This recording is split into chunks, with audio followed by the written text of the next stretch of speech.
లేదండి. అంటే నేనేదో ఇప్పుడు బీఆర్ఎస్ పార్టీకో ఇంకో పార్టీకో సపోర్ట్ చేస్తున్నానని చెప్పట్లేదు.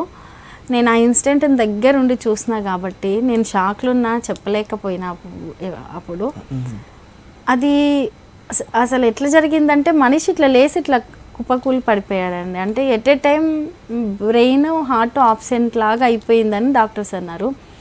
మేమున్న ఏరియాకి టౌన్ 15 మినిట్సే.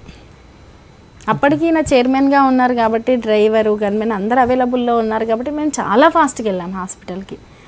కానీ నేను తన బాడీ మీద చేసి చూసే ధైర్యం నాకు లేదు ఫస్ట్. ఎందుకంటే నేను సాయి చాలా పాడుతూ ఆడుతూ లేకపోతే ఏదో ఒక స్పీచ్ ఇస్తూ మోటివేట్ చేస్తూ లేదో అప్పుడప్పుడు నవ్విస్తూ అలా ఉన్న సాయినే చూసాను. టక్కున పడిపోయిన సాయిని ఎప్పుడు చూడలేదు. లాస్ట్కు ఫీవర్ వచ్చి పడుకున్న సాయిని కూడా చూడలేదు. ఒక కోవిడ్ టైంలో కొంచెం ఇబ్బంది తప్ప. కాబట్టి నాకు భయం వేసింది, నేను చూడలేదు. అది ఇంత దూరం తీసుకొచ్చే వరకు కూడా కాదు, అది సడన్గా జరిగిపోయింది అంతే. ఇప్పుడేంటి మేడం పరిస్థితి ఏంటి, ఎలా ఉంది లైఫ్? లైఫ్ లేదండి, లైఫ్ లేదు.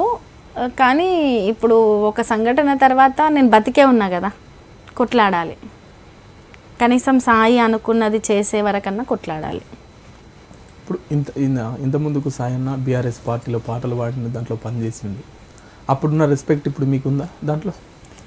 ఉందండి. అంటే ఇప్పుడు అస్తమానము మనం అదే, ఇప్పుడు మనదంటూ కూడా ఒక మార్క్ వేసుకొని మనదంటూ పనితనం, సరే సాయి చేశాడు, సాయి చాలా కష్టపడ్డాడు, సాయితో వాళ్ళకు ప్రత్యేకమైన అనుబంధం ఉంది, సరే సాయి అనుకున్నది కూడా ఇప్పటికే రీచ్ కావాల్సి ఉండే కొన్ని అడ్డంకులు కూడా ఏర్పడ్డాయి. కానీ ఇప్పుడు నేను కూడా సాయికి ఇచ్చే రెస్పెక్ట్ నాకు ఇచ్చారు. కానీ నేను కూడా నా పని విధానం ఏందో చూపించాలి కదా.